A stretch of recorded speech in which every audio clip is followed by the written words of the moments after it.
और आज हमने अपने जिस टॉपिक के बारे में बात करनी है वो है हाइपरटेंशन। अब आम हाइपरटेंशन है क्या? हाइपरटेंशन जब आपके जिस्म में ब्लड का प्रेशर ज्यादा हो जाता है तो हम कहते हैं इस बंदे को हाइपरटेंशन हो गया या इसका ब्लड प्रेशर हाई हो गया। अब ब्लड प्रेशर का जिस्म में होना बहुत जरूरी है।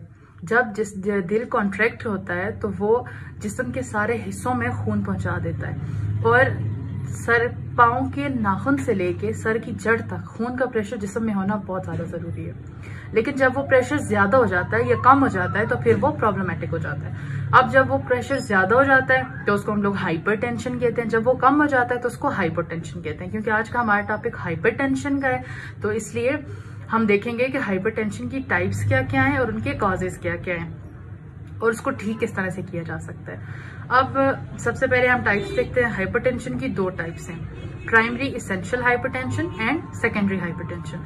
अब प्राइमरी इसेंशियल हाइपरटेंशन क्या है? जिनमें लोगों को पता ही नहीं होता कि उनको हाई बीपी हो गया या उनका ब्लड प्रेशर हाई होने लग गया।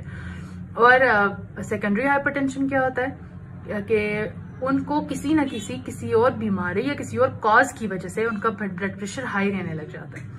अब जो प्राइमरी इसेंशियल हाइपरटेंशन है 80% लोगों को प्राइमरी इसेंशियल हाइपरटेंशन होता है, बाकी की जो 20% बच जाते हैं वो सेकेंडरी की तरफ जाते हैं। अब हमने देखना है कि हाइपरटेंशन की कॉजेज क्या क्या है। हाइपरटेंशन जो है इसकी 80% कॉजेज अननोन है। हाइपरटेंशन का किसी को पता 80% कॉजेज की किसी को पता ही नहीं है कि ये किस वजह से हो रहा है।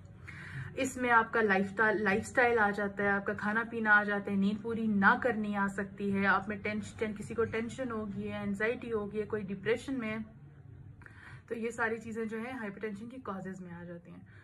अब सेकेंडरी जो हाइपरटेंशन है वो उसके अगर बारे में हम लोग बात करेंगे तो प्राइमरी की बात होगी ना, जिसका हमें कॉज ही नहीं पता।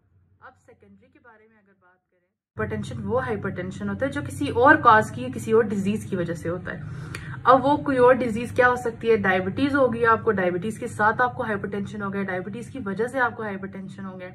अगर आपको रीनल किडनीज का, अगर किसी को किडनीज का कोई प्रॉब्लम है तो किडनीज की वजह से उसको हाइपरटेंशन हो जाएगा। तो ये आती है इसकी सेकेंडरी टाइप में आ जाता है हाइपरटेंशन की सेकेंडरी टाइप में कि किसी और कॉज की वजह से उसको हाइपरटेंशन हो गया।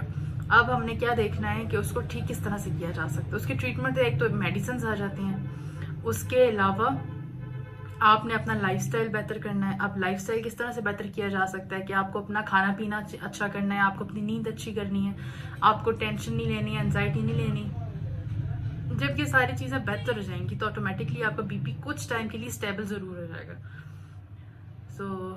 आज हमने अपने हाइपरटेंशन के बारे में बात की। इंशाल्लाह अपने नेक्स्ट में आपको मैं हाइपोटेंशन यानी लो बीपी के बारे में बताऊंगी कि क्यों होता है और किस किस वजह से होता है, उसको आप किस तरह से ठीक कर सकते हो।